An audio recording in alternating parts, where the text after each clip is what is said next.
All right. So today, if I have my calendar correct, it is the Tuesday after Easter break. So hopefully you've had an awesome Easter break.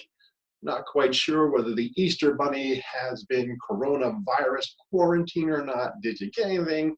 Did you not get anything? I'll be curious to figure out what you guys get. If I remember correctly, I'll put that question in our stream and figure out, do you get candy, do you get presents, and all that type of stuff. However, Easter break is over, and then we are back to Western civilization. And as you can see, I did not get a haircut before the quarantine, and something tells me by the time this is all over, I'm going to have hair out to here. And this seems to be getting grayer and grayer. All right, moving on to Western Civ. We were talking about the Enlightenment, how the different philosophies began to impact everything. After that, we talked about the 7 Years' War. Which many consider, again, our first world war. And how many years did the 7 Years' War last? Correct, 9. Not very good at naming. All right, 7 Years' War is over. Now here's the thing, the 7 Years' War is very important because you can kind of look at that and think, okay, this is really what brings about the American Revolution. Now, why does the 7 Years' War bring about the American Revolution? Because here's the problem. The French and Indian War, the 7 Years' War, cost the United Kingdom quite a lot of money. And so England is a world power now. England's a major superpower. The problem is it pretty much took almost all of their income to actually pay for this world war, to pay for the French and Indian War, to pay for the 7 Year War. And so now we need to figure out, well, how do we get that money back? And so obviously, here's what we're going to do. We're going to tax our colonists. Why wouldn't we tax the colonists? Because here's the thinking. You know, we spent a lot of money in the French and Indian War protecting those American colonists. And if we have to protect them, then they should probably pay for that protection. And so we have no problem then putting taxes upon them. Now, the American colonists, on the other hand, said, look, hey, we actually fought in those battles. You know, Americans or American colonists lived and died in those battles. And so why in the world are you trying to charge us a protection fee when it was our people who gave up their lives to protect the American colonies? British are like, well, yes, it was your people, but it's also a lot of British soldiers who did so as well. And we're all part of the same empire. We're all in this together. High School Musical. And if we're all in this together, then hey, maybe we need to cough up some cash. And at the time, the colonists had not been actually very taxed very heavily. The British people, though, in England and such, were paying extremely heavy taxes to pay off this war debt. And so the British began to pass a series of new taxes. One of the things we're going to tax, of course, is sugar. That kind of hits people, you know, right where they live when you begin to tax sugar. Now, probably the dumbest thing they did was the Stamp Act. Now, the Stamp Act says we're going to tax or require that every paper product receive a stamp. And you've got to pay for that stamp. So who often uses paper products? Well, lawyers and legal documents will now need a stamp, and they're going to have to pay for the taxes. Who else? Journalists. Journalists who present newspapers, they're going to need to pay for the stamps and therefore pay taxes. So pretty much anything you print, any legal document, is going to require a tax on it.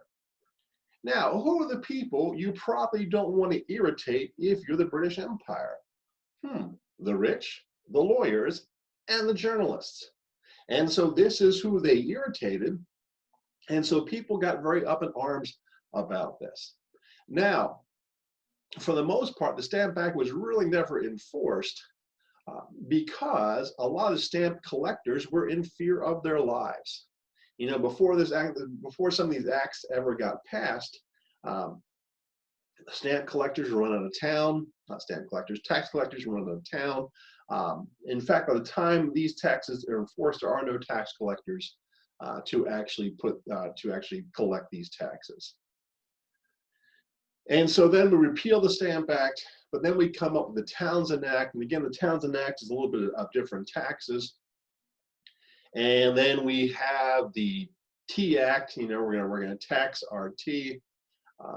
If we were in class, you know, I would show, you know, the Schoolhouse Rock video, but we're not in class. No cool, no handy dandy videos, unfortunately, because I've only got less than 10 minutes to get our lectures in. But when we return, well, all kinds of handy dandy videos to watch. And then, of course, probably the most offensive one is the Quartering Act. And so what would happen is British soldiers could be placed in your home.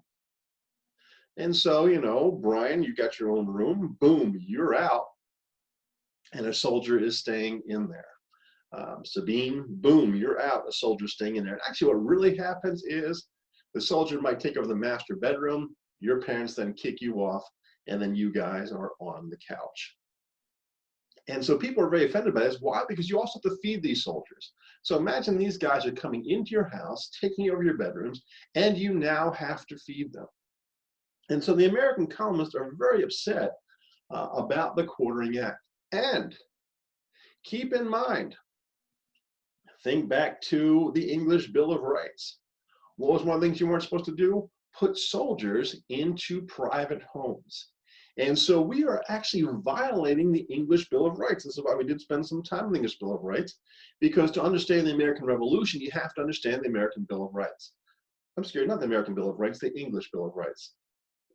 And so the English colonists, or the American colonists, remember, hey, we're English citizens, we're part of the United Kingdom, we're part of the British Empire, and therefore, you know, you are violating our rights.